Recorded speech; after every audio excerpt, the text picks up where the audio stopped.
the city clerk or deputy city clerk. Yep, there's Laura. I see you. We'll go ahead and hi, Joanne. I see you. Hi there, hi. Joanne. All right. So it's now 4:31, and we'll go ahead and start our closed session, open session, before we go into closed session. Do we have any public comments, Joanne or Laura?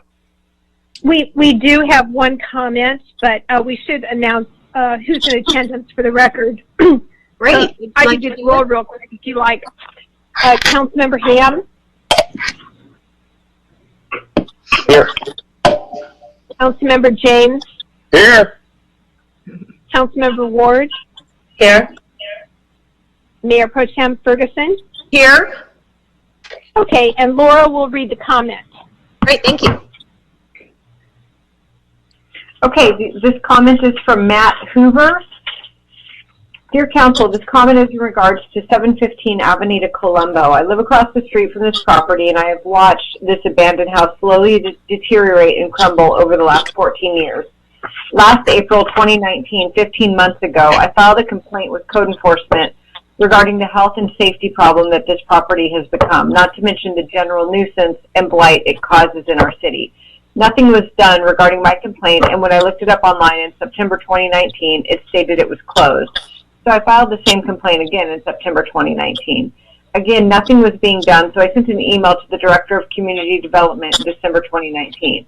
The Director of Community Development met me at the property shortly thereafter, and a couple months later to issue more than 20 citations against the nuisance property, including fines. It is my understanding that the out-of-town owner wants the city to tear it down and lien his property, and because of this, the request of fines have ceased for the last 5 months. All of the city council members were copied on my email to the Director of Community Development about this property.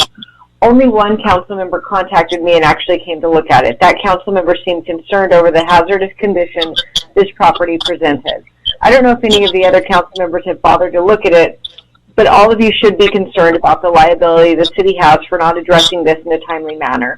I'm not an attorney, but I would guess the city's insurance would not cover any claims of injury or property damage caused by these violations that the city has largely and knowingly ignored for the last 15 months. A couple weeks ago, the weeds in the front yard and some of the dead brush on the side of the house were removed by the city. There are still 2 dead trees and a large truckload of dead brush on the side of the house. There used to be a lock on the gate to the deteriorated construction fence that I have had to look at for the last 14 years. However, it rusted off months ago, and there's been a nonstop parade of people entering that property as it has been for sale since August 2019. In the last 3 months, I've seen at least 100 people enter the property. I've tried numerous times to get the building official to red tag the property to warn people not to go inside, but he refuses. People see the existing yellow tag, which allows for daytime entry, so they go in. The house is severely damaged, and the back corner of the house has no soil under it. The house is leaning more than 8 inches toward the landslide. The right side of the house is dropped by what looks like at least a foot, and it looks like it's going to break into. The doors and windows are either broken out or unlocked, inviting vandals and arsonists. The drywall is cracking and breaking, releasing asbestos into the environment. The house and surrounding overgrown landscaping is infested with rats, and the house is covered in rat feces, inches thick in places. My neighbor next door had the wiring in his car chewed up by rats last year. My other neighbor said that the weeds were removed a few weeks ago. Rats were running everywhere. And 3 minutes is up on that comment. That's all I have for public comments. Okay, thank you very much, Laura, for reading that. And no more comments tonight? No. Okay, thank you so much. Do we have any comments from the city attorney before we ask for a motion to adjourn into closed session? Thanks, Madam Mayor Pro Tem. Nothing more to add tonight. Okay, thank you, city attorney. Do we have a motion to convene into closed Motion to adjourn into closed session. Second that. Okay, we have a motion by Councilmember James and a second by Councilmember Ward to adjourn into closed session. And can we vote, please? Councilmember Ham? Aye. Councilmember Ward? Aye. Councilmember James? Aye. I'm an aye. That's unanimous, 4-0 to go into closed session. Thank you.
want to put your video on?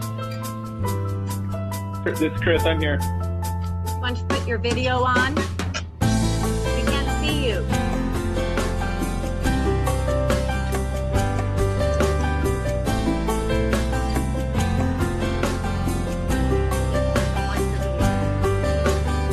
Councilmember Ford, we're just waiting for. Mayor Pro Tem, I am on the call. Oh, great. All right, there you are. All right, perfect. Well, we can go ahead and call this meeting to order. And it's currently 6:07 p.m. And City Clerk, would you like to do a roll call? Yes. Councilmember Ham, Here. Councilmember James, Here. Councilmember Ward, Present. Mayor Pro Tem Ferguson. Here. Hey, the first item on the agenda is the Pledge of Allegiance. All right. Well, seeing that Councilmember James is near the American flag, would you like to lead the Pledge of Allegiance? Great. I pledge allegiance to the flag, Flag, United States of United America, States of America. to the To the republic Republic, for which it stands, one nation, nation, under God, indivisible, with indivisible, liberty and justice for all. Thank you so much, Councilmember James. All right.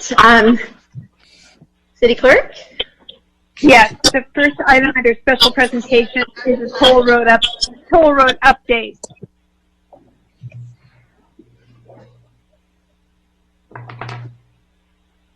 Mayor Pro Tem, would you like me to go first on that?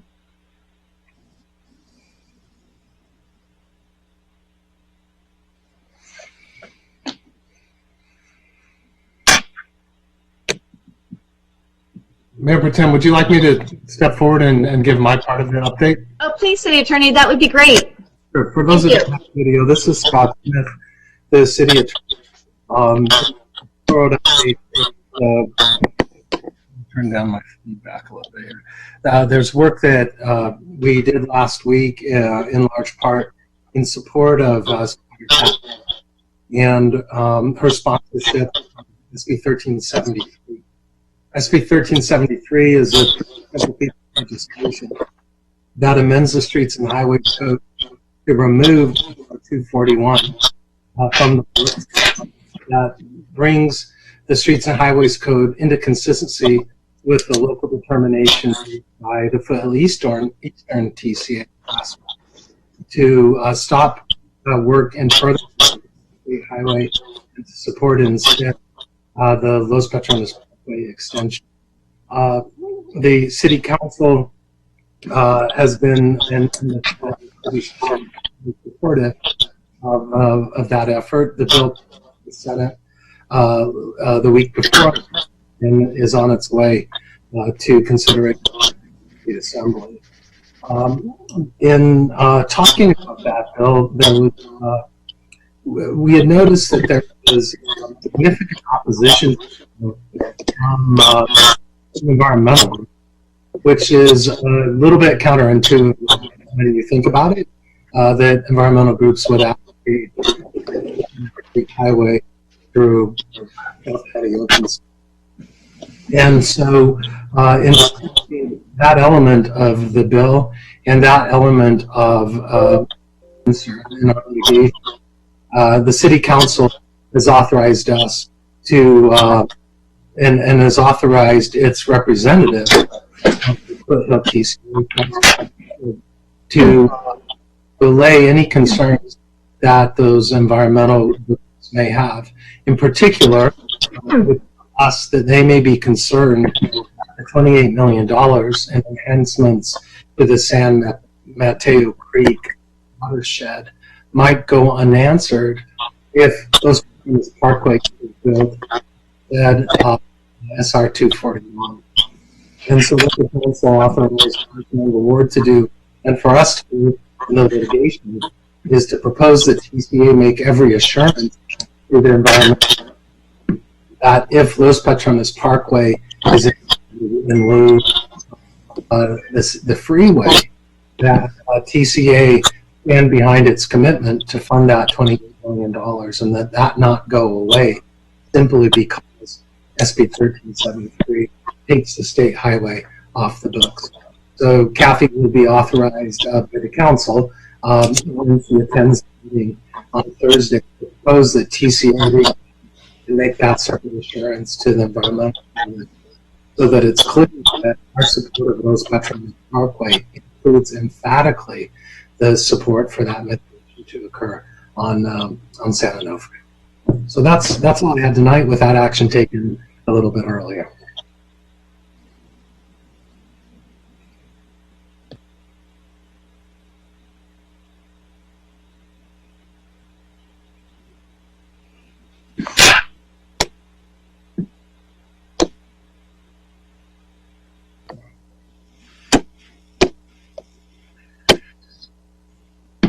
Madam Mayor Pro Tem, I believe you're on mute. Thank you. Do we have any further comments from Councilmember Ward regarding the toll road? Or staff? No, thank you, Mayor. I think our council laid it out best. Perfect. Thank you very much, Councilmember Ward. All right, we're moving on. City Clerk? Yes, the next item on the agenda is an update on homeless issue. Do we have an update on homelessness? Madam Mayor Pro Tem, we do not have an update at this meeting. Just received CityNet's report. We'll be uploading it onto the web this week, and then at our August meeting, we will have CityNet to provide an update for both the June. Okay, great, Mr. Sun. Thank you. And did you make sure to add the metrics in terms of the progress report that we're looking for? We met with them, and we went over those metrics. So part of me do that from a quality control and make sure that those metrics align to what the county. Oh, good. Please make sure those are attached to the contract and updated. That was really important to the community to know that we saw the progress that the homeless outreach provider was having with our homeless population. So thank you. That'd be great. All right, City Clerk. Okay, the next item on the agenda is the monthly financial report for May of 2020. Good evening, Mayor Pro Tem and council members. My name is Jake Ron, and I'm the Financial Services Officer for the City of San Clemente. I'm just giving this monthly report through the end of May 2020, and this will be primarily focused on the general fund.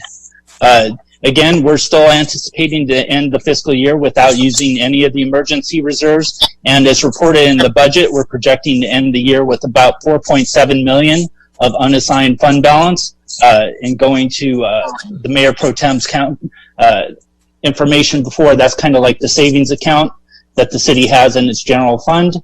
Now I'll focus on the revenues. The total budget for the general fund revenues is about $69.3 million.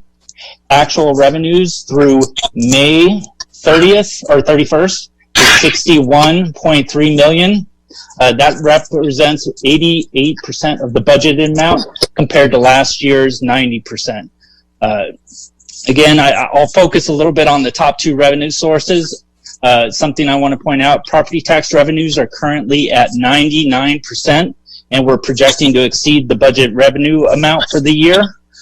Sales tax is currently at about 74%. That's compared to last year's 79%. So it is down, and that was kind of expected. We're down about $500,000 from last year, and that's primarily related to the stay-at-home orders and essentially a slowdown in business during that time frame. One thing I do want to point out is we just got in the June receipt, or the monthly receipt at the end of June, and this year's was about $50,000 less. Last year was about $725,000. This year was about $670,000. So you can see we're kind of going back to, I'll call it a little bit more of a normal spend rate for sales tax or getting in sales tax revenues. Just moving on to expenditures, the total budget for the general fund is $79.4 million. The actual expenditures were $62.5 million. That's 79% of the budgeted amount, again, compared to last year's 77%, so not too far off. The increase is primarily related to the police and fire contracts.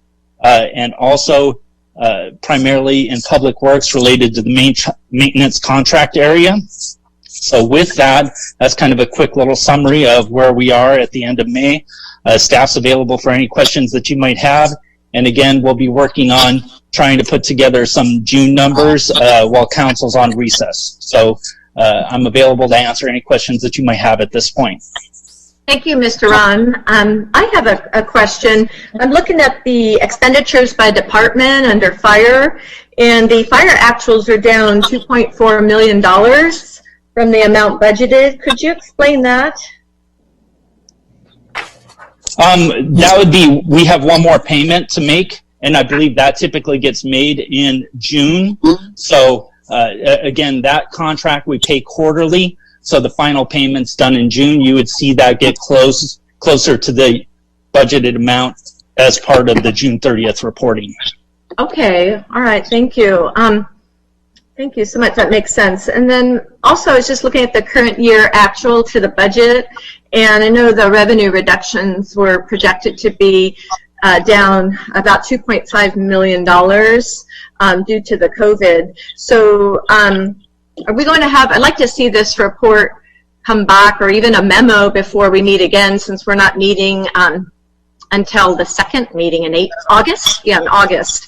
So I'd like to see staff put together a memo for council to show what the numbers will be based on the end of June, once you redo this. Is this what we'll have every month too? I'm sorry, I'm kind of asking two questions. This is great. This is a great snapshot, by the way. Thank you. Yeah. This is what we'll try to provide every month. One thing that I do want to point out is, as far as the June 30th numbers, because we're trying to match revenues to expenses, so we have a lot of activity from July and August that get posted back to the June timeframe. One example would be transient occupancy tax. The individuals stay in the hotels or vacation rentals during the month of June, and it often takes, I'll call it, 30 to 40 days for us to get those receipts. So that activity from July, or that we received the amounts in July and August, need to be posted back. We're going to try to come up with like a preliminary or estimate where we're kind of going to end the year at. It's not going to be final, it's just going to be preliminary numbers, but it'll give council an idea of where revenues and expenditures were at during that time frame. Okay, that's great. All right, thank you so much. Council, do you have some questions of Mr. Ron regarding the budget? I do. So we're only seeing the very beginning of the decrease in sales tax. Is that correct, Jake?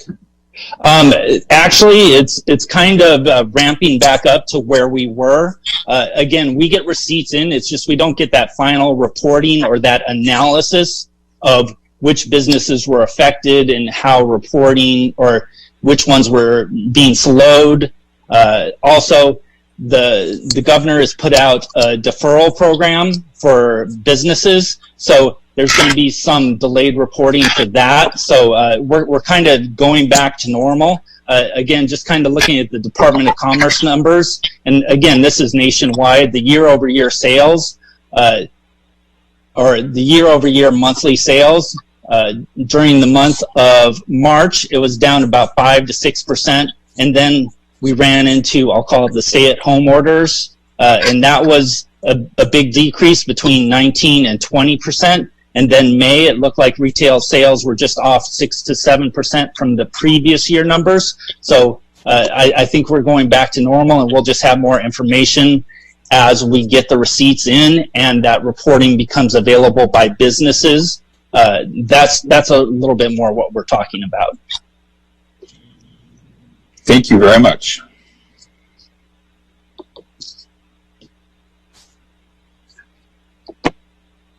Are there any more questions for Jake Ron? Thank you, Jake, for presenting that item, and we'll go ahead and go to the next item, City Clerk. City Clerk, please. Yeah, the next item is oral communications. We do have a few comments, and Deputy City Clerk Campanello will start off. Great, thank you, City Clerk. Okay, first comment is from Joe Janis. After reading the newspaper article about Bob Dunnick's contract extension, I decided to watch the video of the last council meeting to get some insight on what happened. It was a surprise to many of us that his contract was not renewed. During public comments, many people complained about his decision to put sand on the skate park and to install a fence around the pier parking lot. Some even called him the worst city manager we ever had. I know some of the people that made the comments, and I do respect their opinions, but I believe they were misinformed about the circumstances behind his decisions. In today's political environment, everything you hear or read seems to have a spin on it. It was council's decision to close the skate park and the pier parking lot. Council did so in response to the county and state's guidelines to combat the spread of COVID-19. Some people were not abiding by the rules. Barriers were discarded and closure tape was torn down. Since it wasn't practical to station someone at the sites to enforce council's directives, the decision was made to put sand on the skate park and to install a fence around the pier parking lot, rendering them unusable. A much better solution than constant policing and handing out citations to trespassers. So in politics aside, can anyone tell us how he should have solved the problem? Should it be just let people continue using the park and all city facilities that were closed? At the time, we were under strict stay-at-home orders. Masks and social distancing were not options. I'm not sure if there was a more effective or efficient way to keep people out of the area. With the guidelines the city manager was given, his actions were not out of line. If he did nothing and continued to allow people to disregard council's directives, he would have been remiss of his duties. Most of us commend him for his simple and inexpensive solution, and we believe council should have supported his efforts. If the majority of the community would have known his contract extension was in jeopardy, council would have received a ton of letters in his support. Since Mayor Dan Bain left, council meetings have become train wrecks and council decisions have lost all sanity. I humbly ask all people to test all statements made in newspapers and posted on social media pages, get all sides of every story before jumping to conclusions about anyone. Bob Dunnick was a class act and a great asset to our city. We are naive if we think our treatment of city managers and city staff members is going unnoticed. If we plan on recruiting and keeping quality people for the position of city manager, we need a change in how we treat them. The next comment is from Eric Ward. Mayor Ferguson and City Council is permanent city manager. A permanent city manager is the most important job in San Clemente. At the June 16th City Council meeting, the interim city manager, Robert Dunnick's contract was not extended, and the assistant city manager, Eric Schund, was appointed acting city manager. The city has gone too long without a permanent city manager, and many decisions have been less than desirable. At the last council meeting, Councilmember Ward expressed her concern about the lack of management staff that was affecting the operation of the city. This is a very critical time for the city, and hiring a permanent city manager should not be delayed any longer. For the past 6 months, recruiter Bob Murray has been looking for city manager candidates. Councilmember Ward and Ham have refused to consider any of the potential candidates. Councilmember Ham has publicly stated that he will not support hiring a new city manager because he decided that the new term council members that will start in November should participate in selecting a new city manager. Councilmember Ham was selected by the voters to do his job and not put off making difficult decisions. I am hopeful that Councilmember Ward will not follow the bad decisions of Ham. There's no reason not to hire a qualified city manager that meets the requirements as an acceptable to the other council members. Ham should abstain if he cannot support hiring a qualified city manager. The city council members owe it to the city residents to work together to hire a city manager as soon as possible. The next comment is from Kathy Anderson. While I support outside dining on the street as long as it does not take away from parking, it is evident that there has not been a good management process in the haste to approve the street dining. In Pier Bowl, there are now 2 street dining areas, both of which pose a huge health and safety issue for diners. Both are located on a hill, and it is not inconceivable for a car or truck to lose control coming down the hill and injure or even kill the diners who are sitting there. It seems there was no planning as to making these structures safe, as they are built with chicken coop material and lack any design. Laguna Beach did a terrific job with well-designed and architecturally compatible design structures. San Clemente, on the other hand, has failed miserably, as these structures look like they were built in a few minutes. there are no barriers to prevent a serious calamity. And how about redesigning them as they really do look like chicken coop material and design? If we are going to do it, let's pause and do a good job and do the right thing and make them beautiful and not trashy looking. That's all I have. So, Laura, do you have any more? Yes, we've gotten a few more comments, and the next comment is from Paula Cole. Greetings, council members and city residents and their families. My name is Paula Cole, and I am the chairman of the San Clemente Human Affairs Committee. I have been a San Clemente resident since 1986, and I've been a member of the Human Affairs Committee since 2017. The Human Affairs Committee is seeking approval from council to continue writing a work plan to address the homeless situation here in our city. We want to stress that we are not making policies. We just want to document the facts, create goals and objectives, and engage the community. What are the facts? We can use the latest point-in-time study as well as reports from city-funded, feet-on-the-street organizations like CityNet.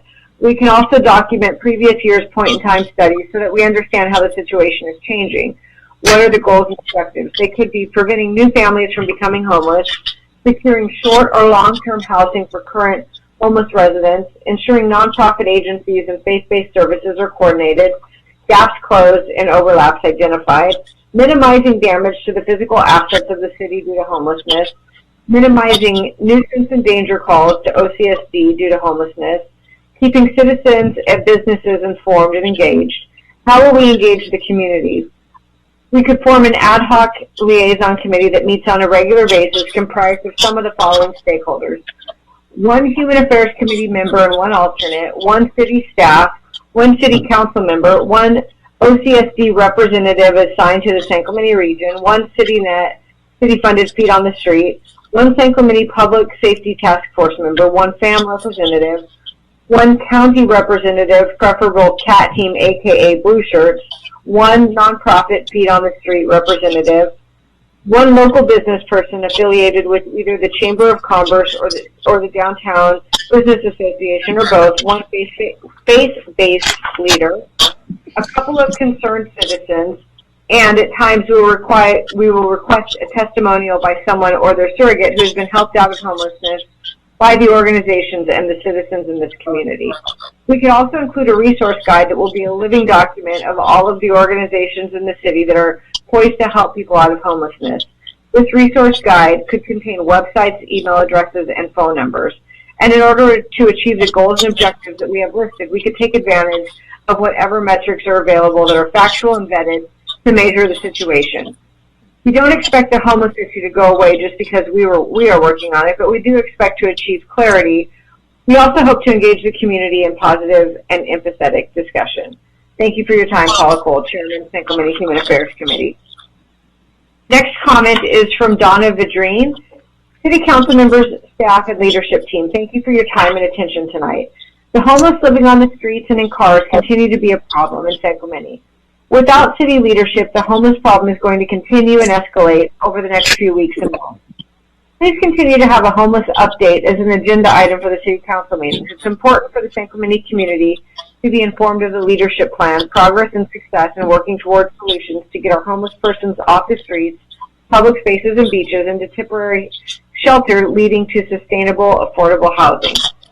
A meaningful plan or report from San Clemente leadership and our contracted service provider, CityNet, is required to keep our residents informed and engaged. Investment in prevention, intervention by connecting people to shelter and housing is more humane and cheaper than not intervening. I request your support of the Human Affairs Committee and the Working Subcommittee to create a community work plan to address homelessness in San Clemente. Let's look for opportunities to establish relationships, trust, and connections to engage our San Clemente community in finding compassionate solutions to our unhoused population. Please provide the leadership to keep our citizens and businesses informed and engaged. Donovan Green.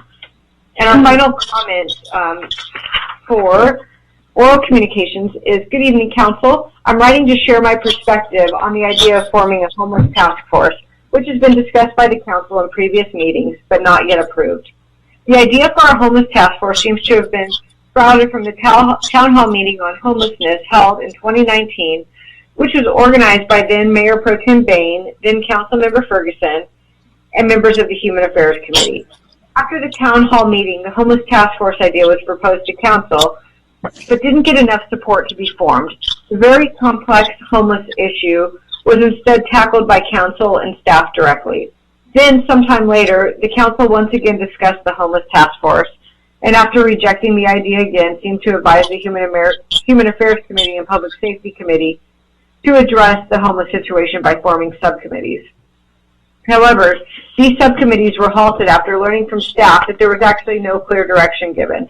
It's been a bit of a roller coaster ride, as you can see. Recently, a resident reached out to council to see what is being done to address homelessness, and the Human Affairs Subcommittee was asked to convene again with Mayor Pro Tem Ferguson, Lieutenant Manhart, and residents of the community. No work has been done yet by this group, as we would prefer for council to provide more clear direction on how to proceed. It seems to me that the best way to combine the efforts of so many interested residents and stakeholders is to follow in the footsteps of Dana Point and create a community work plan to address homelessness. The Dana Point work plan was adopted by their city council in 2018 after having been created by a council-directed homeless task force. A community work plan to address homelessness would provide a great resource to residents, businesses, nonprofits, staff, and law enforcement. This document would establish the scenario, the stakeholders, and the strategy for effectively reducing homelessness in San Clemente. It would allow groups to work together to more effectively get homeless individuals off the street and on the road to housing. We are one town, one team, and whether it's a task force, a subcommittee, or what, the bottom line is we should work together to tackle the issue. Thank you for your time and consideration. Warm regards, Tyler Bowden, member of the Human Affairs Committee. And that's all I have for public comments.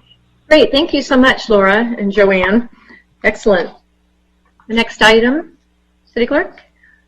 Yes, the next item is request a motion to waive reading in full of all resolutions and ordinances. So moved. Second. Oh, go ahead. I did that. Okay, so we have a motion by Councilmember Ham and a second by Councilmember Ward. So let's go ahead. Pardon? There's a comment. I don't know if I'm not doing There is a comment. Hello? There's only one comment.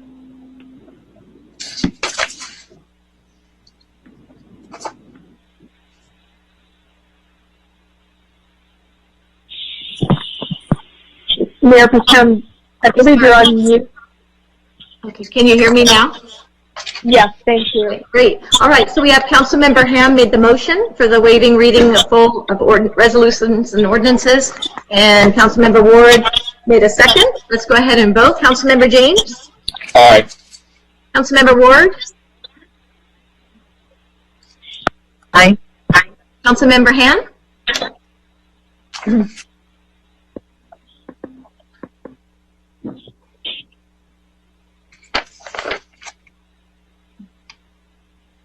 Councilmember Ham? Aye. Thank you. And I'm also an aye. That passes unanimously 4-0. Okay, the next item on the agenda is closed session report by the city attorney. Mayor and Council, there were two items that I wanted to assist in providing in terms of reports on action taken. The first I already reported about, which was the council's authorization to propose at the TCA meeting that TCA and the Environmental Coalition that were involved in the 2016 litigation have a supplemental settlement agreement, providing that with the construction of Los Patrones Road in lieu of SRP 31, TCA would still cover the mitigation into the 2016 agreement. So that authorization is given to Councilmember Ward's at TCA. Under the terms of the city manager's appointment, the council and Mr. Sund discussed his desire to council confirm that the city's administrative policies allow him, upon termination of his service as interim city manager, to slide back into his position as assistant city manager. He thinks that policy applies to also including him, but the council asked us to confirm that, and if not, to bring back for public consideration the side letter agreement with Mr. Sun to do that. The motion was made by Councilmember Ham, seconded by Councilmember James, and passed unanimously. That's the reportable action that we had from closed session. Thank you. Great, thank you, City Attorney. Okay, the next item is the consent calendar, and the public has requested the removal of item Q. That's Los Molinos Beer Company. 6Q. Okay, any others, City Clerk? No, that's all. Okay, I'd like to request the removal of 6K and 6N as in Nancy. Council members, any other items you wish to be pulled from the consent calendar? I'll move the balance. Okay, do we have a second? Second. All right, thank you, Councilmember James. So Councilmember Ham made a motion to move the balance. Councilmember James made a second, and let's go ahead and vote. Councilmember Ward? Aye. Councilmember Ham? Aye. Councilmember James? Aye. Thank you, and I'm also an aye. That passes unanimously, 4-0. Okay, so let's go ahead and pull items. Yes, so the next item is K. That's direction to city staff to discontinue work on the amendment to the general plan, zoning ordinance, specific plans, and local coastal program that were initiated on January 15th, 2020. Right. Thank you so much, City Clerk. And I pulled this item tonight. Now, having seen the response to the RFP for the hospital, which wasn't really a response, it was a 2-page letter to the RFP that the city issued in January. I think we're on K. Pardon? Pardon? Sorry to interrupt you. I think we're on item K. K. Yeah, direction city staff to discontinue work on the amendments. This includes a January 15, 2019 City Council initiated amendment to the general plan and specific plans and local coastal program. And it allowed for permitting and standards for hospital uses in the city. So not just at the current site on Las Maras, but it would allow for more sites in the city to accommodate hospitals and emergency departments. So this agenda report recommends discontinuing that work. And the reason I mentioned the hospital RFP is because we didn't get any responsive RFPs that answered all the questions that were sought in the RFP, but we got a 2-page letter. So that's my basis for wanting to pull this item and make a motion to not stop work on this. Secondly, I did have a question, and perhaps our Community Development Director could answer this question, because this also includes local coastal program, right, that was initiated. And can we have Cecilia Gallardo-Daly? Are you available to answer a couple questions? Yes, I am. Thank you. Oh, great. Thank you so much. My questions are, what would go away by stopping this, number one, with our local coastal program? What would go away? What would we lose, so to speak? If we stopped work on this initiation, it would just mean that we wouldn't be pursuing a specific amendment to either our coastal land use plan, specific plans, or the general plan or our citywide zoning ordinance to address hospitals specifically throughout the city.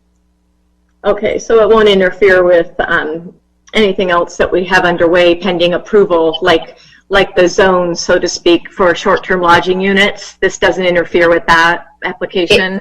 It does not. This is just specific to the initiative that we were directed by council to start related specifically to looking at additional sites in the city where hospitals could be allowed. Okay, so that's very good. I'm glad to hear that.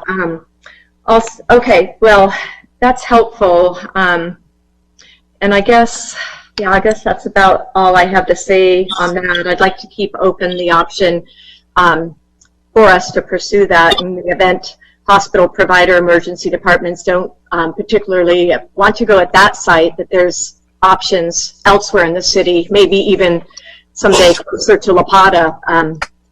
So I'd like to pursue that. I think that's important for our community to just have that open and available should any hospital and ED want to come here. So are there any comments regarding this from council? Okay. Hearing none. Yes, Councilmember Ward? Oh, Mayor Pro Tem Ferguson, this is Cecilia Gallardo-Daly. I just wanted to make a comment for the council's consideration, and that relates to the funding for this effort. Because we did not, staff was recommending that we not pursue this effort at this time. There is no money allocated in the budget for continuing work on this project. So if the council does decide that they want to continue to direct staff to work on this, we would have to bring back an item requesting an appropriation to continue with the environmental work that would be required for this zoning and general plan amendment.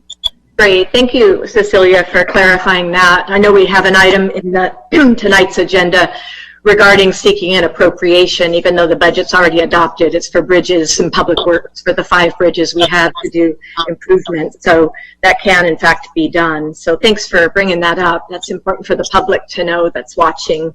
But that said, I'd like to make a motion to continue work on the amendments to the general plan, zoning ordinance, specific plans, and local coastal program initiated by the City Council on January 15, 2020. Do I have a second?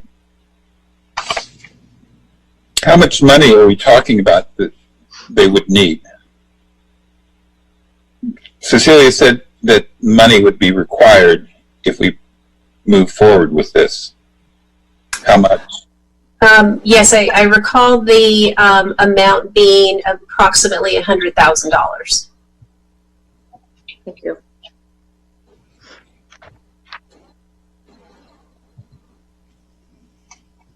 Mayor Pro Tem, this is Councilmember Ward. I'll make a substitute motion that we direct city staff to discontinue work on the amendments to the general plan, the zoning ordinance, specific plans, and the local coastal program initiated on January 15th, 2020. Okay, do we have a second to Councilmember Ward's motion since mine failed for lack of a second? Second. Councilmember Ham, thank you for seconding that. All right, let's go ahead and take a vote. We had a motion by Councilmember Ward and a second by Councilmember Ham. And let's go ahead and take a vote. Councilmember James? Aye. Councilmember Ham? Aye. Councilmember Ward? Aye. Thank you. And Ferguson is a no. So that passes on a 3-to-1 vote. Thank you. All right. Okay, the next item is item N, request for proposal, hospital facility partnership update. Okay, thank you so much, City Clerk, for providing that. I'd actually like to request that staff provide a very brief, maybe 3-minute update or brief overview on this. Who could provide that for us? Is that you, Mr. Sund? That's correct, Madam Mayor Pro Tem. Great, please, thank you. You're prepared. So very briefly, this is just an update agenda report that relates to the hospital RFP process that Council approved earlier in January of 2020. We did go out to RFP. We used Whipfee, the consultant that was hired by the Council to administer the RFP process. We received one proposal, which is attached to your agenda report from Palomar Health. We also received correspondence from UCI Medical Health and UC San Diego. That was outside of the RFP process, but just to communicate to the city that in the event that the city was able to locate an operator, they too would be in discussions with us to potentially partner in some form with that operator. Pursuant to council direction, staff is working on scheduling a meeting with Palomar Health in the next 2 weeks with Councilmember James, Councilmember Ham, And after that meeting, there'll be more to report to the council as it relates to the RFP process. But as kind of indicated, we did the RFP process, and when it closed in mid-February, by the time we were able to start working on it, COVID had hit, so there was a pause on this process. And obviously, too, in light of COVID, a lot of things have changed in the medical service provider arena, which is something I think the two council members will discuss with Palomar Health in light of that new, COVID issue that's experienced across the nation. And that concludes staff report. We'll come back to council with updates again as we meet with Palomar Health. That was helpful. Having finally had a chance to see the response to the RFP, which I visually just saw it for the first time after asking for it numerous times on June 17th, which was after the last council meeting. I know my position isn't going to be popular amongst my fellow council members, as much as I appreciate both Councilmember Ham and Councilmember Ward working so hard over the years after the closure of the hospital to keep it, and beforehand to keep it open after Saddleback Memorial operated it for 12 years, which is a long time, and then couldn't keep the numbers. But I did want to point out, too, that our response that we received to the RFP, we got a letter within the deadline of February 15th. We did get a letter, but they're not an operator, they're the management services. And they're also, we got a letter from a couple of universities. It was a joint letter, but they're not proposing an acute care hospital or emergency department. So that's concerning to me. I had hoped that we would see, like anyone, emergency room operator, hospital, to come step forward and want to be at that location. But, in all honesty, it didn't come to fruition, at least by the deadline of mid-February. And that said, I wanted to point out also, I took a few notes as I went through this report and had a chance to look at the responses that we received.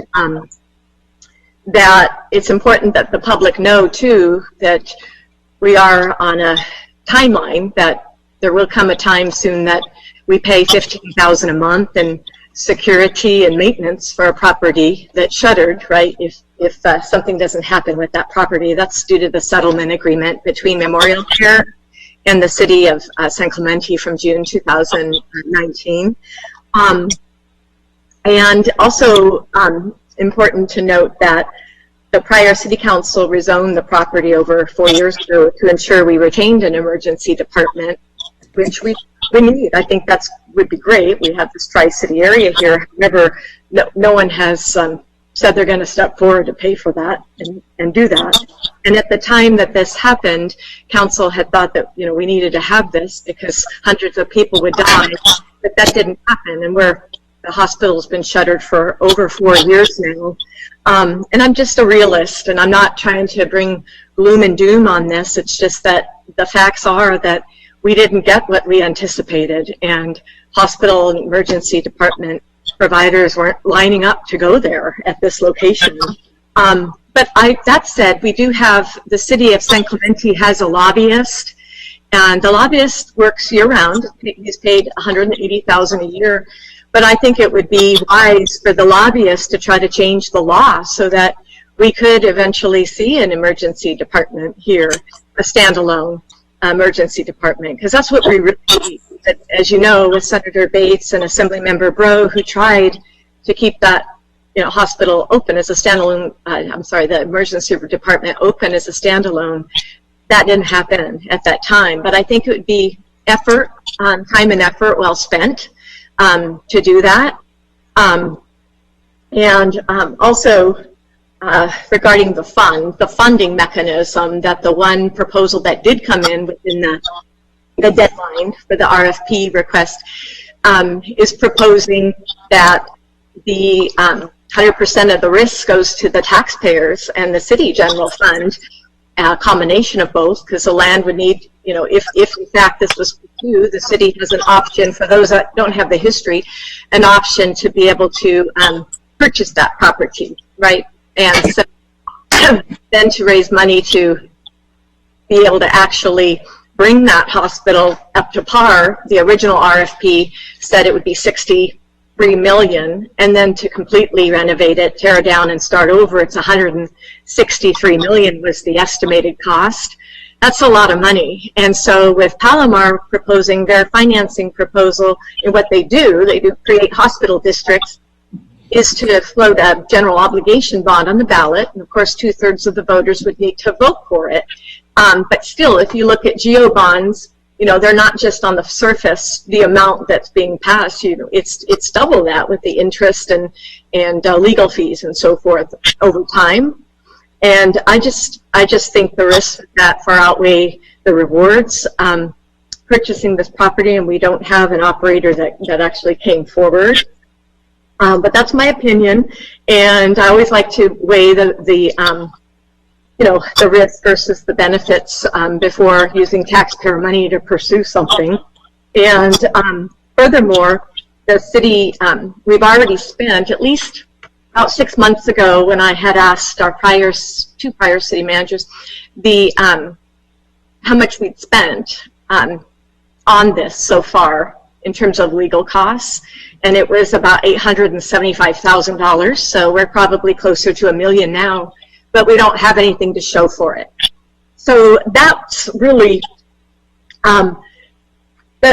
why I wanted to continue to leave that other endeavor open, to be able to allow for hospital sites or EDs to be elsewhere in town in the future, just to have that opportunity, so to speak. And then lastly, I wanted to note that I don't understand why the city management didn't turn over the RFP, the letter response to the RFP when I asked for it. I mean, the council should be able to have documents by law. There's a government code. I don't have it handy, but can have documents at any time. And we didn't, and I continued to ask for it and pressed for whatever the response was. It was such a mystery to be on closed session, and it finally was about 2 months ago, and we still didn't get the hard copy until I asked for it again, and we got that on June 17th. And of course, the public gets to see it now because it's in the agenda report, even though only the first page was included, but staff corrected that yesterday.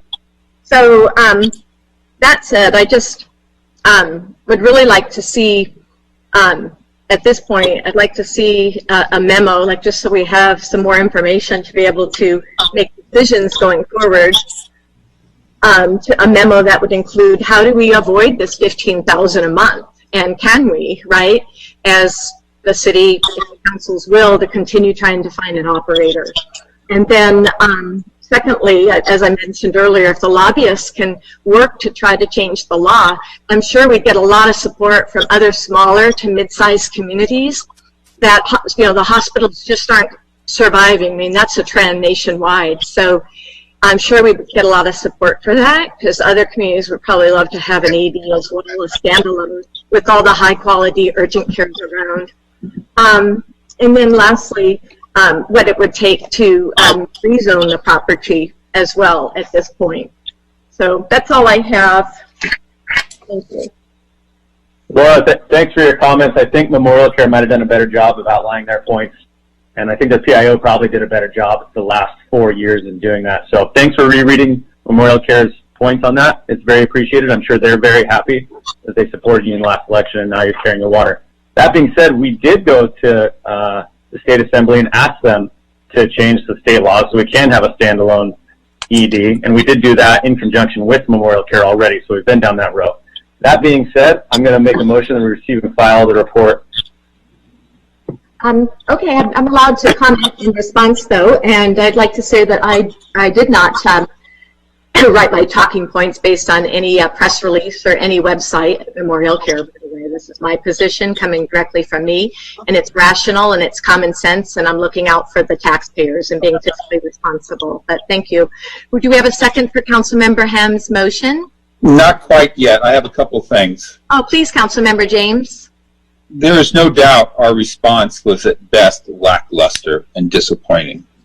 I fear the market forces of supply and demand are kicking in on us in the hospital. with that being, and one other negative comment I have is I'm very reluctant to go down the road of getting involved with a hospital district. With all that being said, because I don't know whether they would create a separate standalone district for us, and what the assessment on every piece of property would be in town.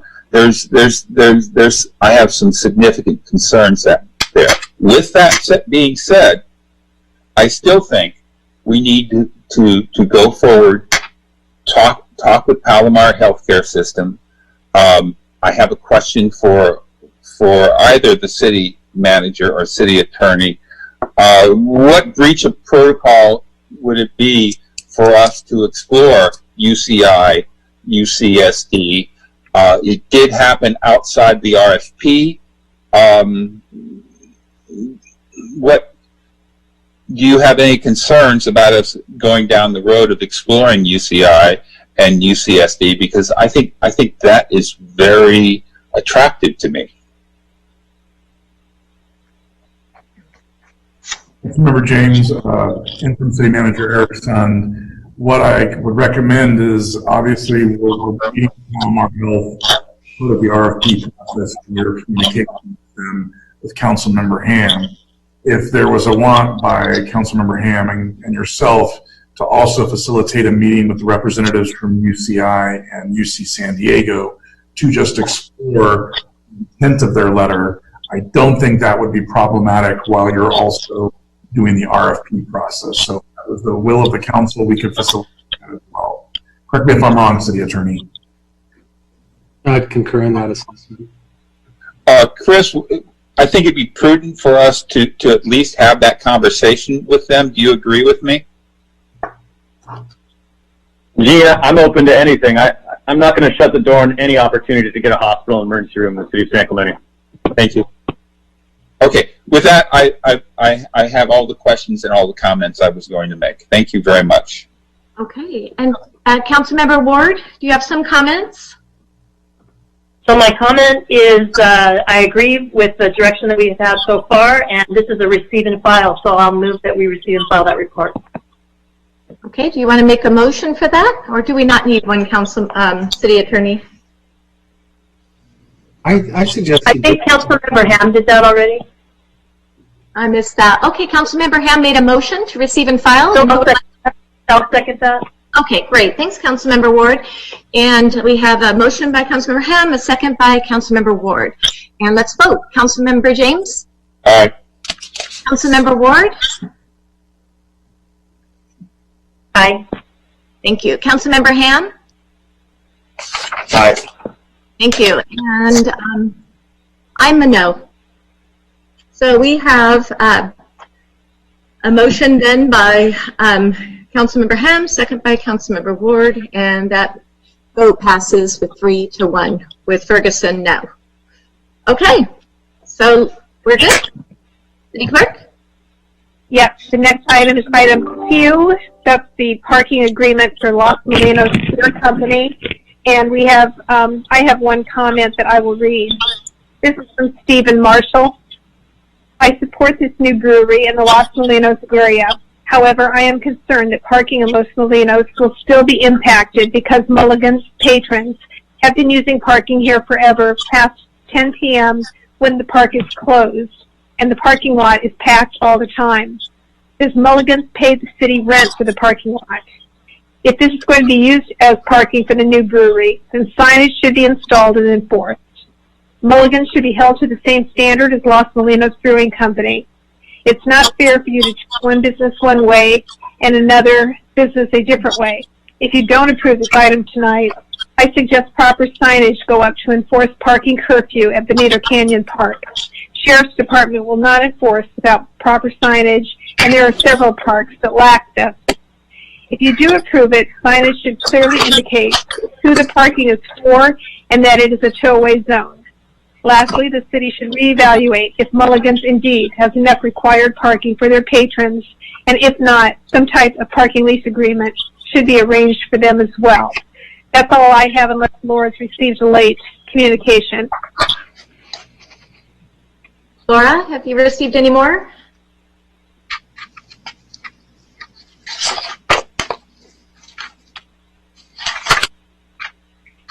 Oh, I don't see her name on here, Joanne. Maybe we can go back to that at the end if they're not available. Are you there, Joanne? Okay. Hi. Do we have any more comments, Joanne? No. Okay, great. Thank you. Mayor, Yes. if there are any questions, I have Jonathan Lightfoot, the Economic Development Officer, who is managing this project, and he can address any questions the council may have. Do we have any questions?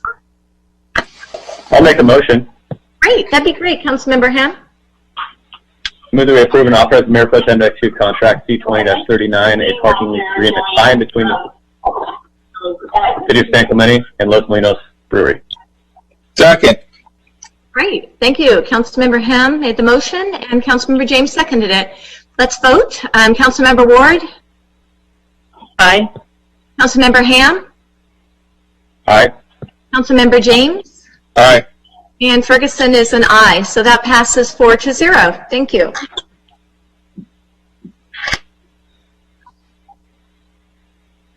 All right, City Clerk? Yes. Moving on to public hearings. The first is a public hearing to consider authorizing an application for Senate Bill 2, SB 2, Permanent Local Housing Allocation Program Grant and approval of the 5-year plan. Okay, thank you, City Clerk. We'll open the public hearing. And do we have any public comments? Yes, we do. Did we hear those? Of course. Thank you. The first is, Laura, is that you? Are you?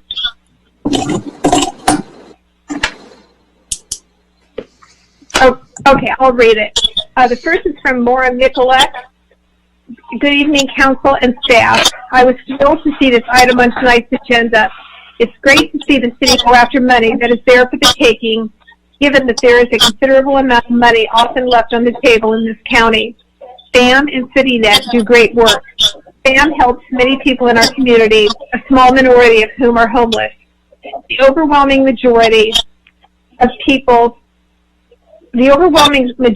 of their work keeps residents who encounter rough spots from going hungry or becoming homeless. CityNet does a good job at what they do, but without a shelter in our area, and more importantly, without affordable housing for disabled and senior people experiencing homelessness, they are limited in what they can do. There are many disabled and senior San Clemente residents who are on fixed incomes and lack sufficient family support, who need affordable housing and or professional support to remain stably housed. This proposal shows that staff recognize that we need to, as they say, provide, quote, a cohesive approach to housing support, end quote, that will ultimately include homelessness prevention, outreach, center-based services, and housing. I hope the council understands the importance of this cohesive approach and approves staff's recommendation. All the outreach in the world and all the law enforcement thrown at it will have little impact on homelessness if there is nowhere to go, which will meet the needs of this vulnerable population. Thank you for the opportunity to weigh in. And the next is from Carrie Dawplays. I wish to voice my support for item 7A, authorizing application for and receipt of the PLHA grant. Additionally, I want to recognize Family Assistance Ministries as an ideal recipient of a portion of this grant. Since this agenda item was posted online, I've seen a number of comments that criticize the work that FAM does. By reading those posts, I find that many of the people making those comments have never been to FAM. I'm in my 3rd year of volunteering at FAM, and I can't think of a better local charity. FAM's goal is hunger and homelessness prevention. In 2019, their Homeward Bound program provided transportation to 31 people who were stuck on the streets that just needed a little help to get to friends or family that were willing to take them in. Without FAM, we'd have 31 more homeless on our streets. Since December of 2016, that total is 88 people. The vast majority of FAM's clients are not the homeless. They are families that are on the edge of becoming homeless. In 2019, financial assistance for rent, utilities, and transportation were paid to service providers for 663 people on the verge of homelessness as part of a customized financial plan in order to avoid eviction and stay stably housed. Finally, 2.7 million pounds of food was distributed to needy families.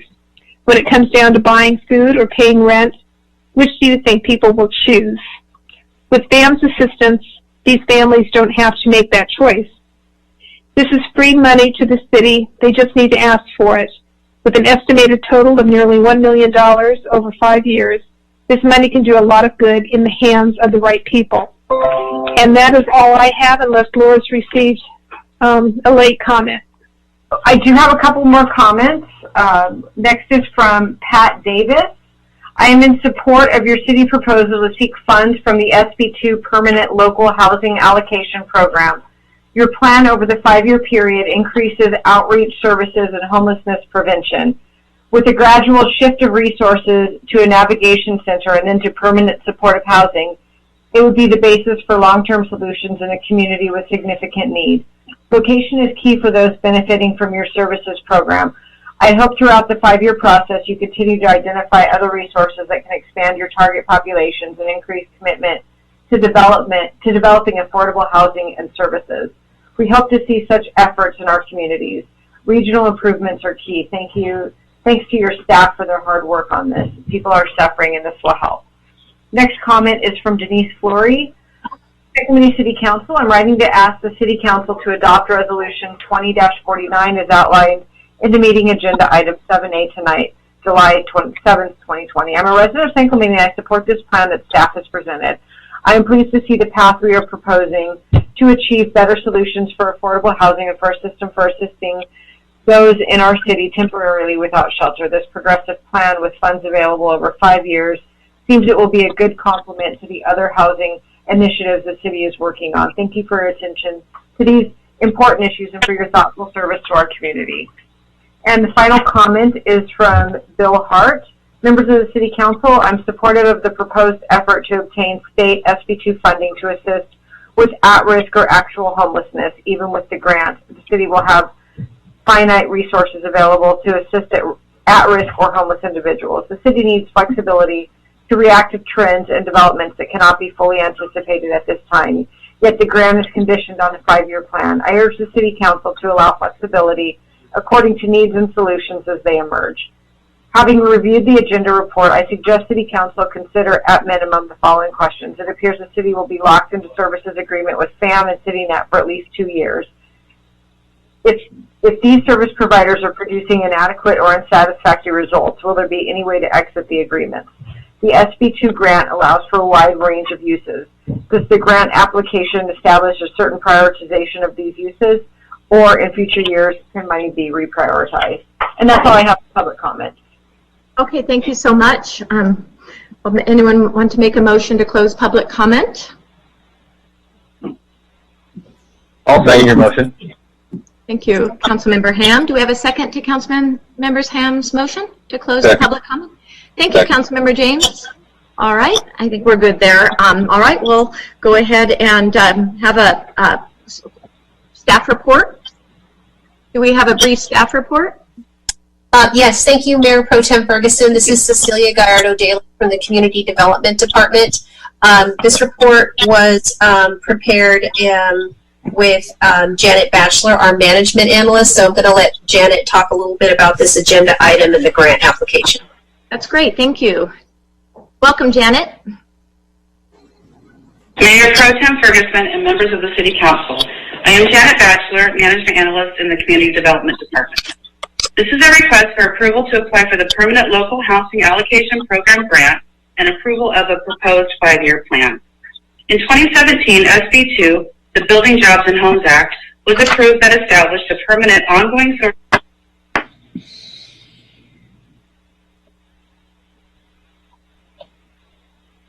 That sounds like Janet's disconnected.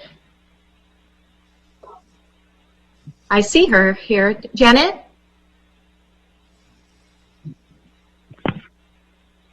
Mayor Pro Tem Ferguson and members of the City Council, I am Janet Batchelor, management analyst in the Community Development Department. This is a request for approval to apply for the Permanent Local Housing Allocation Program grant and approval of a proposed 5-year plan.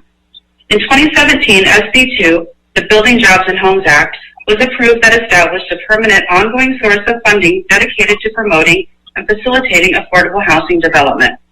The source of funding is secured through a $75 fee on the recording of real estate documents.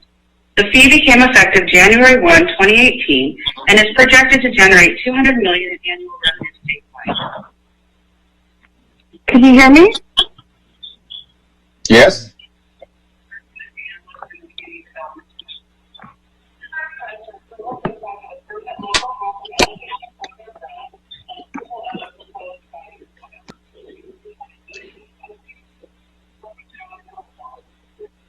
Cecilia? Yeah, it appears we're having some audio challenges with Janet's connection, so I'll just go ahead and resume where she left off. So this grant would allow the city $189,000 per year, with a cumulative total of $945,000 over 5 years. There are 10 eligible activities under this program. We've identified all 10 in the staff report. There are a number of things the city could pursue.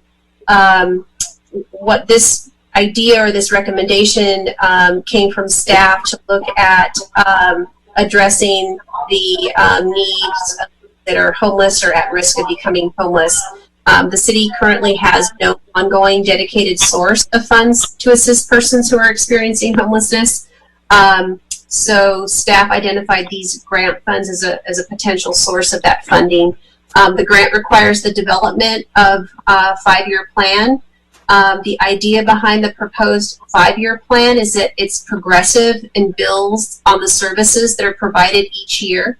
And we've identified in the initial years, homeless outreach, case management, rental assistance, rapid rehousing, and then in subsequent years, 2 and 3, looking at expanding our base of permanent supportive housing in the city.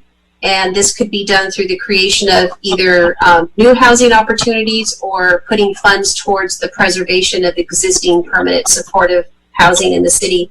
And then in years 4 and 5, staff's recommending the potential for a navigation center.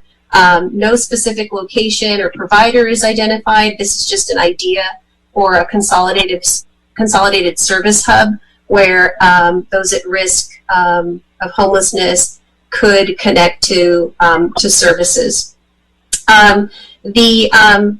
The grant itself only identifies percentages for activities. It doesn't identify specific dollar amounts. And one thing that I want to clarify is that while we did identify CityNet and FAM as recipients in the staff report, just because they are providing those services currently in the city, we are not limited to utilizing these organizations. The city could go out for an RFP for any of the services identified in that 5-year plan.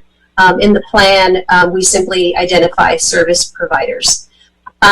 So having said all that, alternatively, the staff could direct, council could direct staff to look at funding any of the other eligible activities in the program if the council doesn't think that this is the right use of the funds for the city at this time.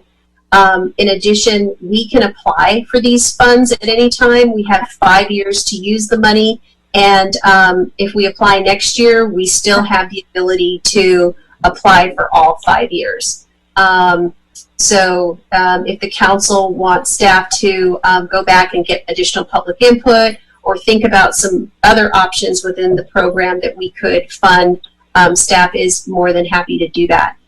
We did post the plan on the website. We provided copies to the Human Affairs Committee, but to date, staff has not received any comments on the plan.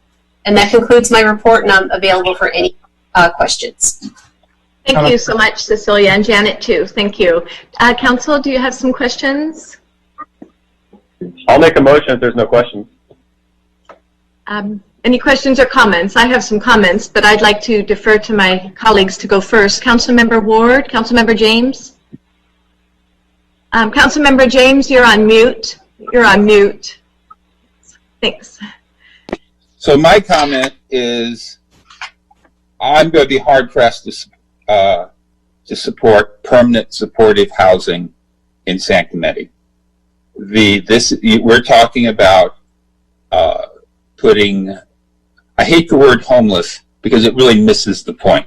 Homeless, you think of some unfortunate individual, lost their job, divorce, whatever, and in a bad situation. But let's face it, most of the people that we refer to as homeless in San Clemente are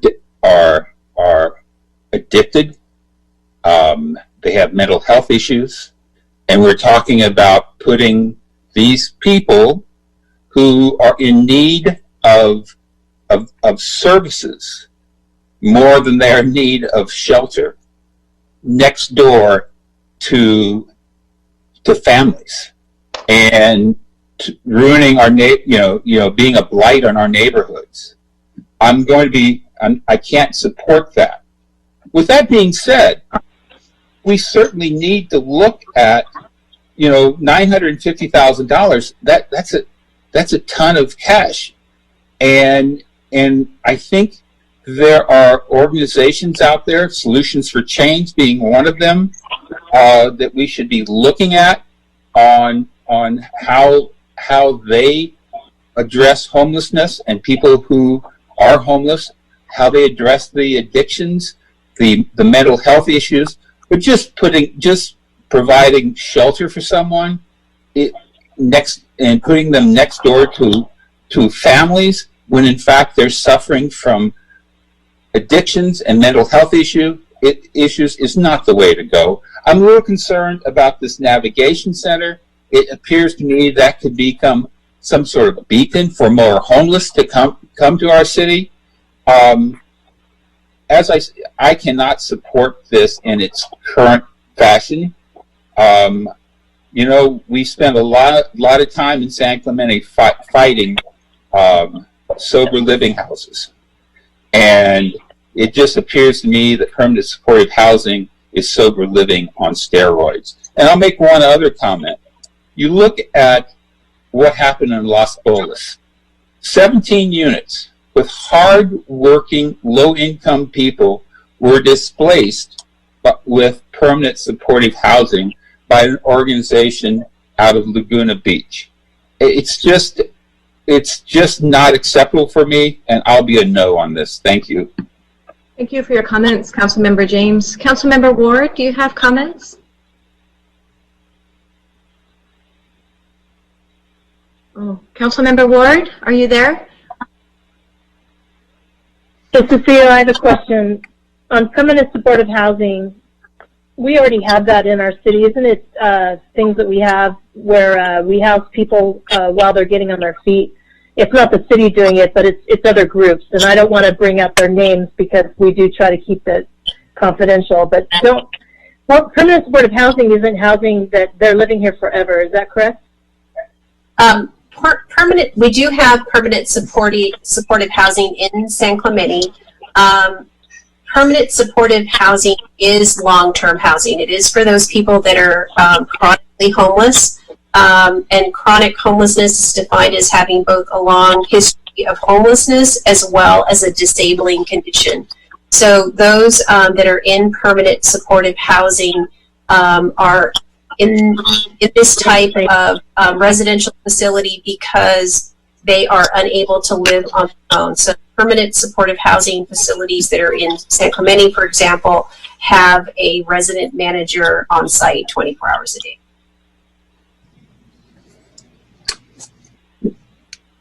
Mayor Pro Okay, I understand.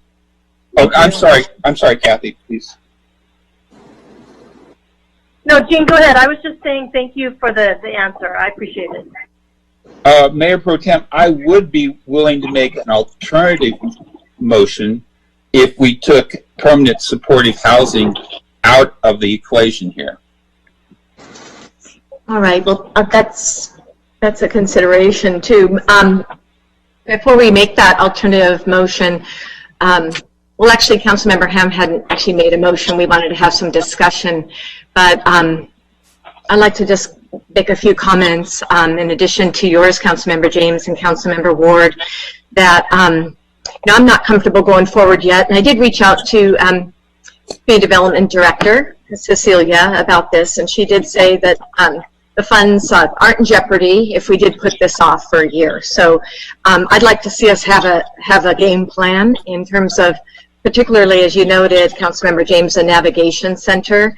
I think that's really key to figure out where that's going to be, because in order to help people who are homeless, we do need a focal place for them to go and to be connected with those resources. And what we've been doing with CityNet and FAM, we just gave them $75,000 each, awarded them through the COVID CDBG grant that came, federal government money, at the last two meetings. So that was just awarded to them. And I'm not comfortable at this time just defaulting to the two groups that we just gave more money to at this moment without exploring some other groups, or maybe a different, maybe a new model like we do. I have met with the Solutions for Change folks. They're based in Vista. They have a great model. But I think we need a little bit more specifics on how we're going to address the homelessness, because the summer's here and we're starting to see the homelessness increase.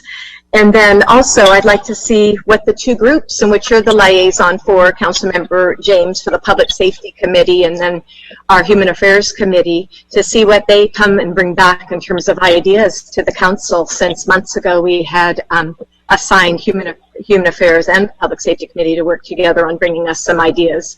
And there's no harm in letting people come up with ideas and meet, and we might just have a solution for doing that. So I'd like to actually defer this myself, but I'll sit back and wait for one of my colleagues to make a motion. I move that we table this item for no more than 1 year. I'll second that. And do we want to, okay, let's go ahead and vote on that before we hear any substitute motions. I'm willing to vote aye. Chris, I'm willing to vote aye on this, table it, if we take permanent supportive housing out of the equation. Well, okay, so I'll table my motion for discussion then, Gene, and I'll just ask Cecilia, what does this look like if we do remove permanent supportive housing from it, and is that feasible? Yes, it's feasible. This is the city's plan, and we could certainly take that out of the equation. That was something that was included because what we've heard from homeless service providers and those that operate emergency shelters specifically is that in order to provide a place for people to go who want to get off the streets but can't live on their own, permanent supportive housing opportunities are really important. So we included that in this plan, but it certainly does not have to be one of the considerations that, or one of the services that gets funded through this grant. Gina, after hearing staff's response, if you want to make the motion, I'll second it. Okay. I move to table this for no more than 1 year, and taking out any reference to permanent supportive housing. Gene, I just need some clarification. I thought you wanted to approve it this evening and just remove permanent supportive housing, not table it. No, table it and take out permanent supportive housing. Okay, I second that. All right, thank you, gentlemen. So we have a motion by Councilmember James and a second by Councilmember Ham to table this for 1 year and remove permanent supportive housing. And let's go ahead and take a vote. Councilmember Ward? Aye. Councilmember Ham? Aye. Thank you. Councilmember James? Aye. And Mayor Pro Tem Ferguson, I'm an aye. So that passes 4-0. Thank you. And we'll go ahead and, at this point, close the public hearing. All right, City Clerk? Yes. Moving on to new business, the first item is the warrant register and the payroll register. Okay.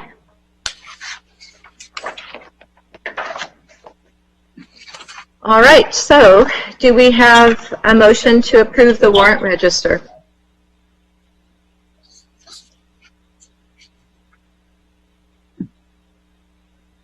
I'll make a motion. Oh, go ahead, please. I'll make a motion to approve the warrant register. All right, thank you, Councilmember James, and I'll second that motion. And let's go ahead and take a vote. So, and also the payroll register as well. And payroll. Okay, thank you, Councilmember James. All right, and I'll second that as well. So let's take a vote. Councilmember Ham?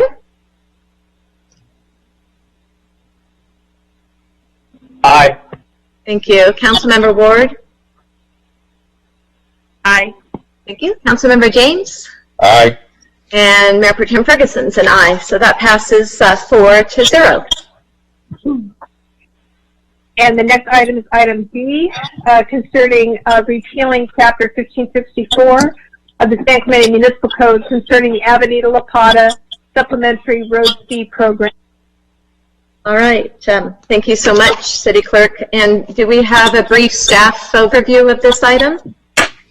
I'll make a motion. Have public comment. Is there a public comment? I don't have any unless Laura has received one. No public comments come in.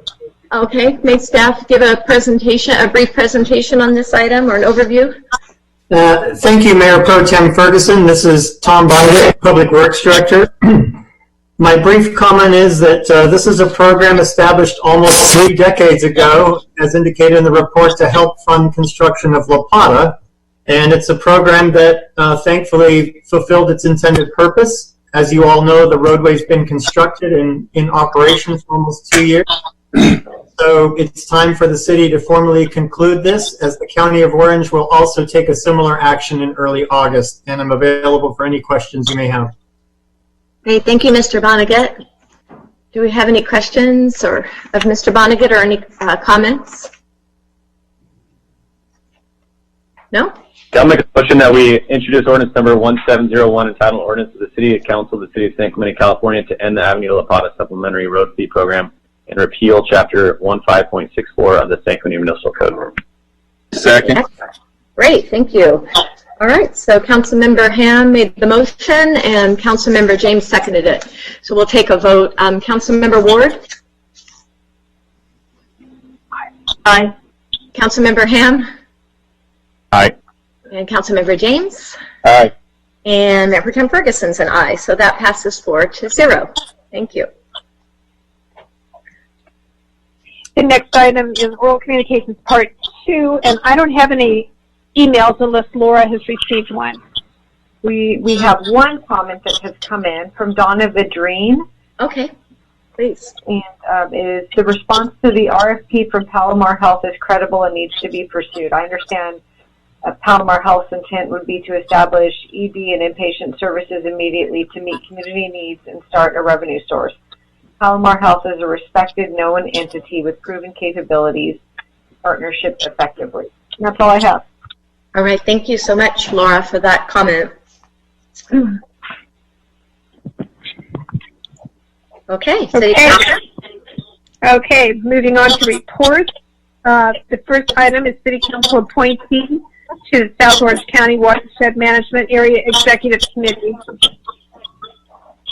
Okay, thank you very much.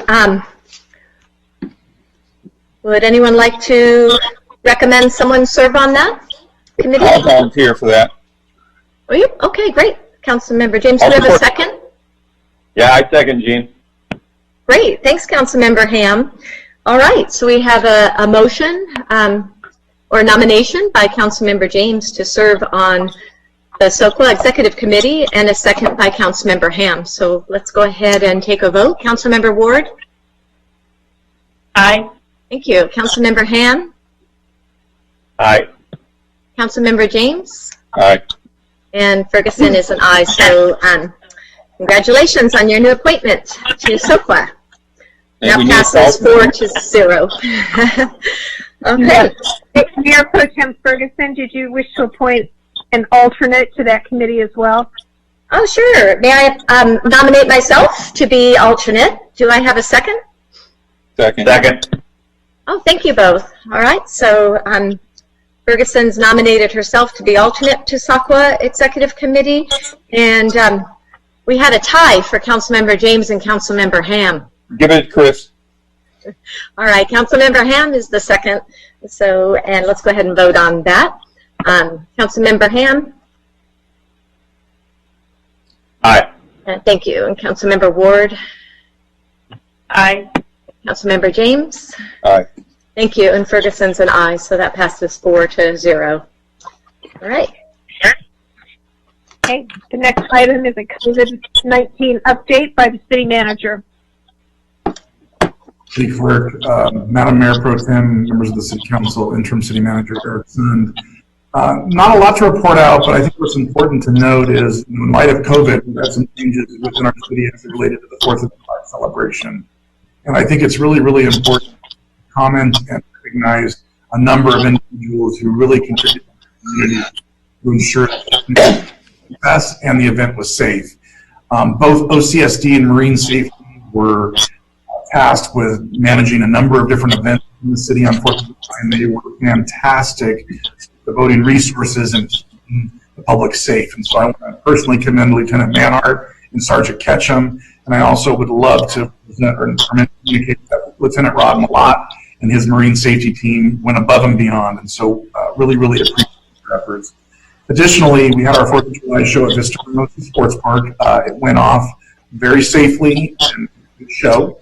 I want to commend Samantha Wiley, who was instrumental in putting that together, working with OCFA and talking to the community as issues and concerns were brought up in terms of the safety of the event.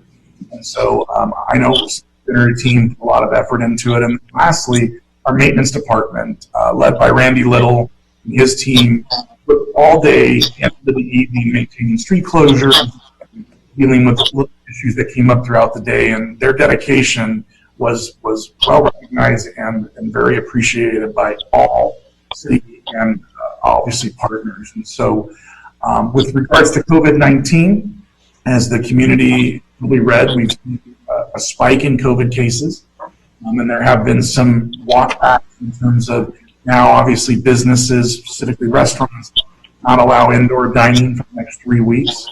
Our Economic Development Officer, Jonathan Lightfoot, has been working with those businesses to get them set up. And I have him on the phone very quickly where he can give a brief update on how things are going for the restaurants that we're working with to get them out so they can continue to operate. Jonathan? Good evening, council members. I did as well send an email to your inboxes, so if you want to refer to that, that'll have some information there as well. As Mr. Sun mentioned, due to the governor's recent order that did restrict the indoor dining, there has been an increased interest from our community in outdoor dining, and I think that that's something that goes for the residents as well that are looking for just a safe, open-air environment to eat. We have had 23 restaurants apply for that program. We've been able to approve 11 of those already, and we're working with the remaining restaurants to make sure that we address basic safety and ADA accessibility concerns so that those can get up and running in a good way for the community. We've had great feedback from the business owners who are very grateful that you took action to allow for this relief effort that does give them an opportunity to keep their staff employed and keep their restaurants running. So I just want to pass along the thank yous that I've received from our community. Thank you, Jonathan. Thank you, Mr. Sun. That concludes my COVID-19 update. My last update is City Commission and Committee update. So as part of tonight's action by the City Council on the consent calendar, the Council approved a work plan template developed by the City Clerk, Joanne Bates, which I want to extend a thank you to her for that. So now, over the next couple of months, all of the staff that support the committees and commissions will be working with the commissions and committees, and their main priority will be to develop a work plan, and as communicated or directed by the City Council, to come back to the City Council by October 1st to approve those work plans. And I think we're going to probably want to take that in bite-sized pieces rather than doing it all all work plans in one night, so staff will bring those a couple at every council meeting so that you don't have to deliberate on a ton of work plans in one night. But that'll be the main priority for those meetings and getting them to the council approval so that the roadmaps that the committees can now work through are approved by the city council as what was the original one by the subcommittee designated by the council of Kathy Ward, our former mayor. And that concludes the reports. Thank you. That's great. Thank you, Mr. Sund. Mr. Sund, before you, oh, sorry, you go ahead, Councilmember James. I'll go next. Thank you. I do have a question, Mr. City Manager. I think there's some confusion out there. Right now, am I correct with this statement? Currently, there is not a council member liaison to any commission or committee. I think there's some confusion out there. I believe that to be correct, but I will also ask our Speaker, Joanne Bade, to opine that, but I believe that's correct, Councilmember James. Clerk Joanne? Yes, my memory is that's also correct. And we may want to correct that, or we may want to keep status quo there. But I think it's important for us all to realize that it just doesn't exist. That relationship, those liaisons, don't exist currently. Great. Thanks for clarifying that, Councilmember James. That's great. Mr. Sund, could you give us just a brief update since staff's preparing a memo for council for next week on the second floor police substation? I followed up to see the status. Could you just give a quick little update on that? Absolutely. I have Public Works Director Tom Vonnegut, who's still on, who can give a brief update. I know he plans on pushing out an update to the City Council by the end of the week. Perfect. Thank you. Mr. Vonnegut?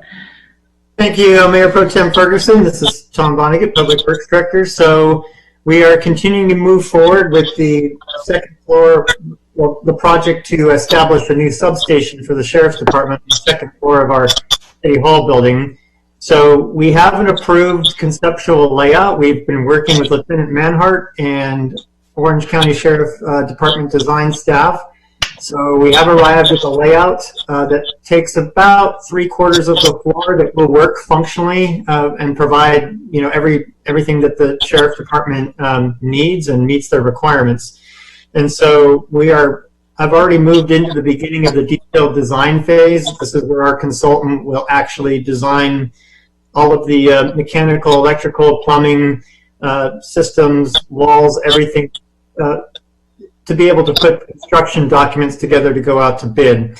So our goal is to get through that process and get to the point where we can submit the entire plan set to our building department by mid-August to go into plan check for the purpose of receiving the building permit. About that time, we'll also start preparing the construction documents and preparing to go out to bid. And our goal is either by the second meeting of October or first meeting of November, have a construction contract before you for award.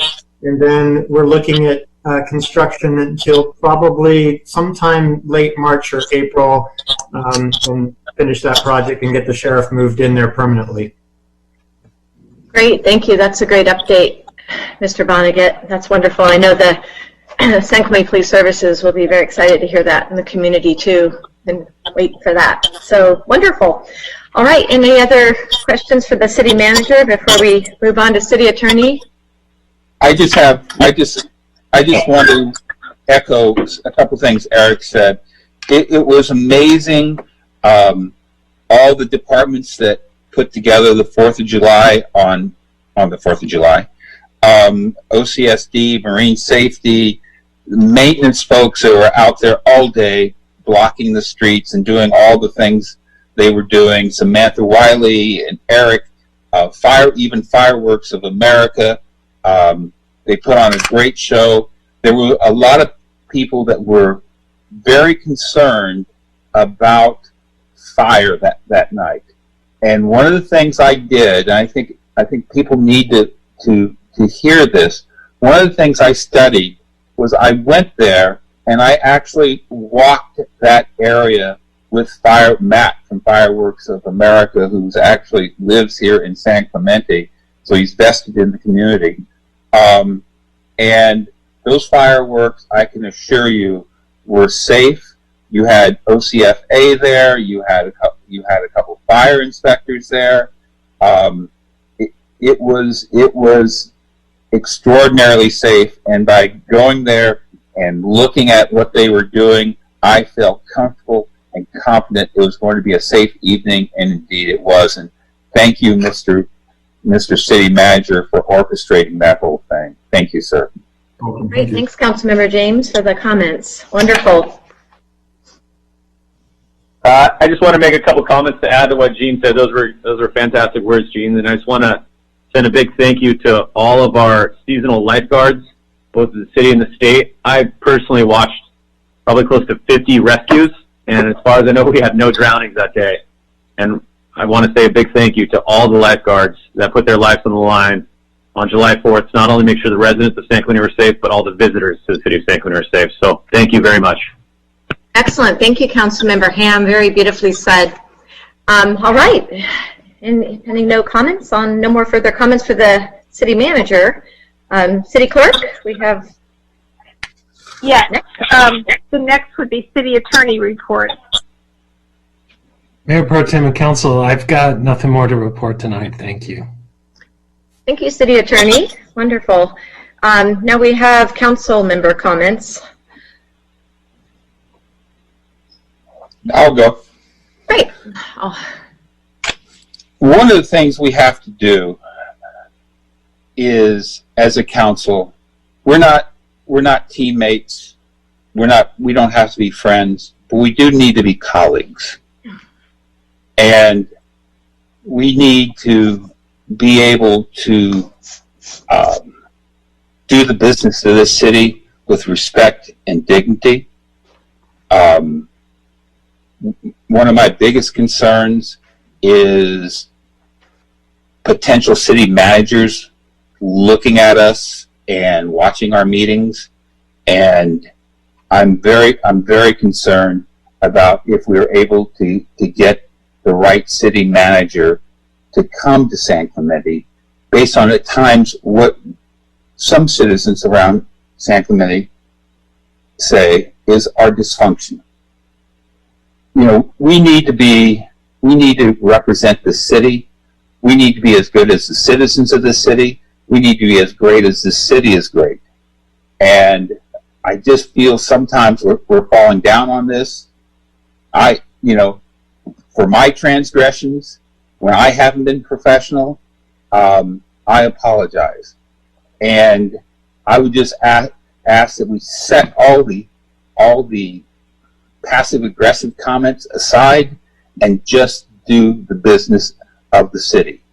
And then I'll have one other comment, and that is, and I'd like to hear each of the city council members reflect on this. Each of us have to be committed to the success of our interim city manager, Eric's son. And I'm going to tell you right now, I am, when I get on the airplane, I'm rooting for the pilot. So right now, Eric's son is our pilot, and I'm going to root for him. And I will do everything possible to make him a success. And, we have to communicate with him. Each one of us have to communicate with Eric and with Scott, our city manager, our city attorney. And we need to show leadership, and we need to be good managers, both collectively and individually. Eric and Scott are our direct reports. And in the workplace, we don't go to social media and criticize our direct reports. In the workplace, if our direct report falls down on us, we pick up the phone and we call them. And I think every council member here needs to commit to that. Thank you. Thank you, Councilmember James. I'll save my comments for last, city council comments for last. Do we have any from council members Ham or Ward? Yeah, I'd just like to say I'm also rooting for the pilot of this ship. Great, thank you, Councilmember Ham. Councilmember Ward? No comments. Thank you, Jean, for your comments. Thank you. Well, I guess considering the comments that were made by Councilmember James and supported by Councilmember Ham and Ward, I will be sharing what happened in closed session because it was a violation of the Brown Act. The public can't comment on it. The city attorney didn't say that it was violation if we talked about a particular matter, and I will get to, until it was all over. And I said, well, when we get out there in open session, council members, you can make a motion. No, you can make a motion to remove me as mayor pro tem and appoint a mayor. Because I have had to tell this as acting city manager and the city attorney that we can only communicate via email unless it's an emergency. And my fellow colleagues don't like that. Well, too bad. We have some history, there's some bad blood, and I have been completely misinformed at times on council and not communicated with when over half of my emails and inquiries go unanswered. So that's not appropriate, that's not professional, that's not me being unprofessional, okay? And for a council member to have to do public records requests to get documents when I'm investigating something that's wrong is wrong. Okay, it's just plain wrong. And Mr. Sund and I do have history here. It's bad blood. I was an employee here, and I believe that he and his the former supervisor of himself did run a hostile work environment. Okay, I worked here. I'm allowed to say that. All right. And no, and I'm going to continue to say that. And I have on council, had to go the extra mile to be able to get information, right? Wait to get information, beg to get information, and that's just plain wrong, all right? So for my colleagues to now want to eliminate my ability to be able to serve as either mayor pro tem and appoint a mayor because they don't appreciate me serving as acting mayor is just absolutely ridiculous. And to use the reason that I won't communicate on the phone or in person with Eric Sund and Scott Smith. I'm sorry, but that's just wrong. It's a reason to take away my ability to chair these meetings, and they can all speak to those folks as much as they want. To be concerned about how I communicate is not their business. The voters elected me to serve them, and communicating via email has been fine. In fact, even before I stated that, I've never had a reason to communicate on the phone or in person with Eric Sund, and I think I've had 4 conversations on the phone with our city attorney in the year and a half I've been on city council. So yes, I am talking about it because it wasn't on the agenda. It is a Brown Act violation that it was on the agenda, and I'm telling you now because the public can't even comment on it either. So there you go. And at the end is when the city attorney had stated that it was illegal to be talking about it. And both he and Eric Sund piled it on as well. So no, I get where this is going, and it's extremely unprofessional. And talk about, us being unprofessional. That's unprofessional. So that's all I'm going to say about that. And I don't think there's any more that I should be able to say, except for lastly, I got accused by the city attorney of sending emails and complaints to the Human Resources Department. Yes, and that's my right to do that. And she never writes me back. Never writes me back. Is she here? Is she on leave? I don't know. So no, city attorney, no. I'm done now, and you don't get to tell me not to talk when you all broke the law. Violating the privacy and personal rights of staff. So with that said, I just want to know you're on your own and not entitled to city immunity for that, but we can discuss that openly or privately, however you wish. This is unfortunate. You started it, Jean. You're the one that suggested you take away my acting mayor role. So there you go. You think that you think that you guys can pile it on me and me not respond. That's my right to respond. I've done nothing wrong. There you go. All I'm asking is to be a leader. I have been, and you don't appreciate it. None of you like me, and the public, I'm serving them to the best I can. I work hard for this community, and they elected me.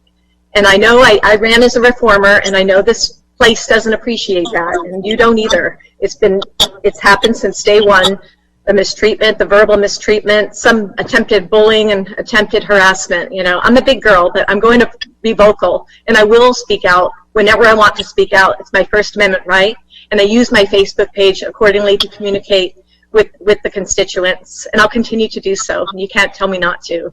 I would suggest that if you've been bullied, if you've been treated improperly, that you come out public about it and let's talk about it. Okay, I'll put it on Facebook. Please.